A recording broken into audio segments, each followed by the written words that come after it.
Bom, Hernani, agora é o seguinte, eu tenho um e-mail pra você, não sei se você vai querer responder, eu tenho quase certeza que não, mas se quiser seria muito bom, porque eu também tô curioso pra saber. O Lendai Beats perguntou, ele mandou um e-mail aqui, salve Caverna, pede pro Nani contar a história do primo dele que foi abduzido, ele nunca contou essa. Ué, já contei, não contei? Ah, bom, eu pelo menos nunca escutei, mas será que você pode contar pra gente agora? O caso Baipendi é meu parente. Vamos lá.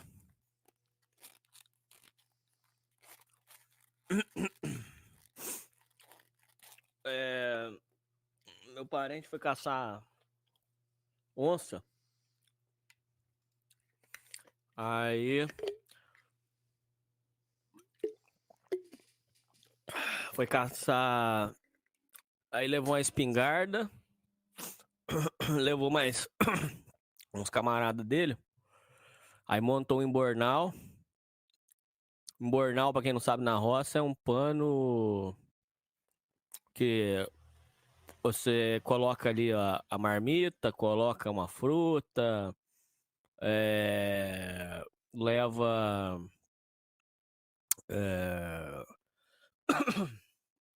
essas coisas mesmo, né? O embornal. Aí você amarra uma trouxinha, coloca um pedaço de pau e leva, né? Embornal. Pra quem assistiu Chaves, vai lembrar do Chaves levando a trouxinha dele. Aquilo é um embornal. Aí ele levou... cara, vocês comentam muita coisa, cara. Novos horários, vou pegar os ritmos da sua live. Tamo junto, Renato. Não, a live de música no YouTube acabou. Eu tomei uma semana de strike por causa de live de música. Não posso mais, Renato. Não, só se eu fizer live de música na Twitch, aí dá. Bom, Opa. aí, peraí, gente. Mas deixa eu focar aqui. Para de comentar aí, machosfera. Para aí, dá licença aí. Deixa eu falar, deixa eu contar a história. Senão eu não vou contar, pô. Aí aconteceu.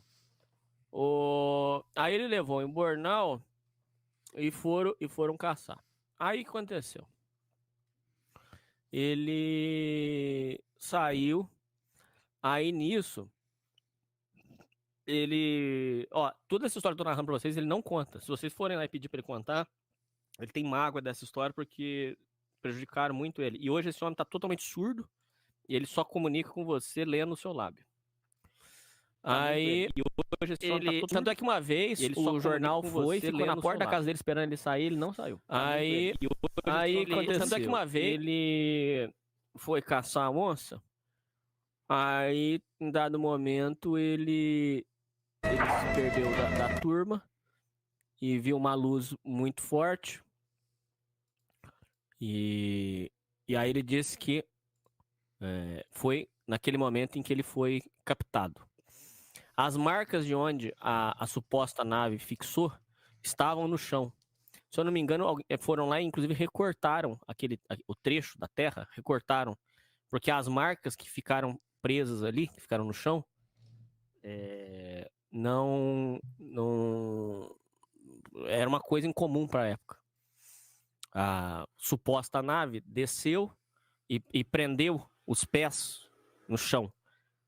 Depois foram lá e cortaram a... Por que estão tentando me calar? Tá me ouvindo bem aí? Sim ou não? Não, cara, porque aconteceu que meu celular ele tava espelhado com o computador, eu fui desativar, aí acabou tocando um áudio sem querer no meio da gravação, mas foi 1 segundo só. Bom, aí, beleza. Aí ele, lá dentro da nave, ele disse que ele foi mostrado para ele, disse que os seres tinham uma tecnologia que traduzia tudo simultaneamente, né? E ele falou que lá foi mostrado para ele que aqueles seres vinham de um outro, não deste universo aqui, vinham de um outro universo. Tentaram mostrar para ele, mas como ele não sabe nem ler nem escrever, para ele aquilo ali é difícil até dele explicar. Ele tenta explicar para você. E tanto é que o caso dele é o caso mais bem documentado do Brasil. Caraca. Só que o problema é que ele é muito, muito simples, muito humilde para ele explicar. Ele tentou explicar mais ou menos. Ele falou que... E lembrando vocês, ele era da roça, ele não conhecia filme, ele não conhecia nada dessas coisas. Ele não sabia ler e escrever.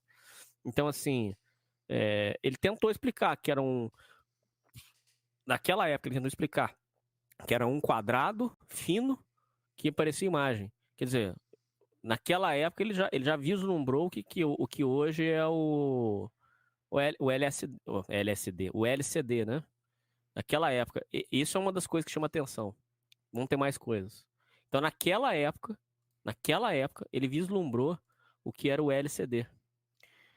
Caraca. Aí, ele disse que nesse retângulo começou a aparecer as imagens lá e o rapaz ia apertando na tela, ia mostrando. Ele falava, olha, é daqui que a gente veio, nós passamos por uma linha que a gente só pode voltar de tantos em tantos anos, e nós viemos aqui e viemos aprender com vocês e tal, e a gente só vai poder voltar daqui X anos. Aí o que aconteceu?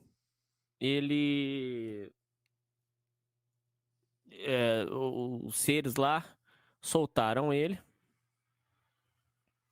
e ele foi correndo desesperado, louco, para tentar pedir socorro porque ele não estava entendendo nada. Pegaram o embornal dele. O embornal dele tem alguns registros em aramaico antigo. Lembrando pela milésima vez, esse meu parente, ele é analfabeto. Né? Ele é analfabeto. Não sei se depois de idoso ele aprendeu a ler e escrever. Encontraram, aí o embornal dele voltou em aramaico antigo. Aí foi mandado, se eu não me engano, para a USP. Isso aí tem tudo na internet, aí você pode pesquisar. Aí Como é que é o nome do USP, caso, você sabe de cabeça? O ouvinte ele perguntou. Caso vai pedir. Aí mandaram para...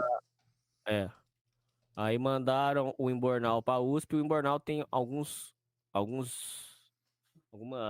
orientações. Aí a máquina fotográfica dele, as fotos foram queimadas com radiação. Naquela época, 1950, o que poderia ter dado uma radiação que queimasse o filme da máquina? É uma coisa de maluco. Ciente de que aquilo era uma comunidade rural, quem poderia ter escrito aquelas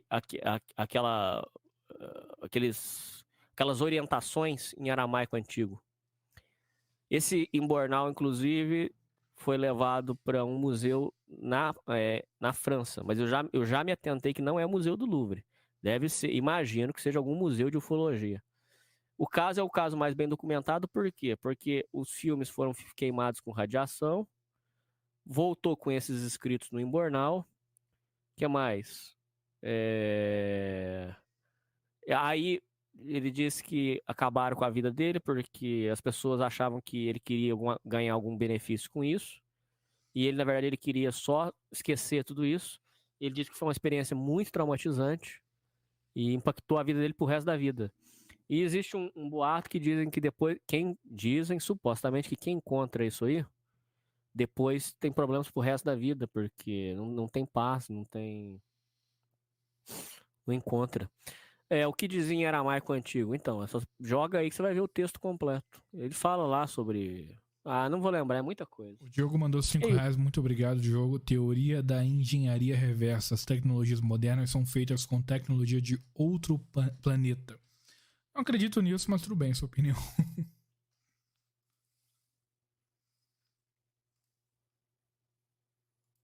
Alô? Tá aí ainda, Renan? Deixa eu ver. Sim. Tá. Então a história terminou por aí, então? E ele não aceita falar do assunto, ele não gosta que toque nesse assunto, então é isso. O recortes, o caso é caso Baipendi, a cidade de Minas Gerais. Bom, vamos ler então. Então acho que você realizou o fetiche dos ouvintes, porque já faz um tempo que os ouvintes estão perguntando dessa história. Teve um ouvinte aí, acho que foi o Rodrigo, que perguntou do caso do tio estelionatário. Cara, ele fez um Na Boca do Crime de 2 horas só contando essa história. Um dos melhores programas, cara. Sério, aquele Na Boca do Crime do seu tio. Eu entendo que foi complicado. Eu senti na sua voz o quão complicado foi gravar aquele programa. Mas, cara, aquele programa foi sensacional, cara. Que programa bom, Opa. cara. Nossa, eu escutei aquilo ali. Enfim, mas vamos lá. Próximo e-mail. O ouvinte não quer que seja identificado.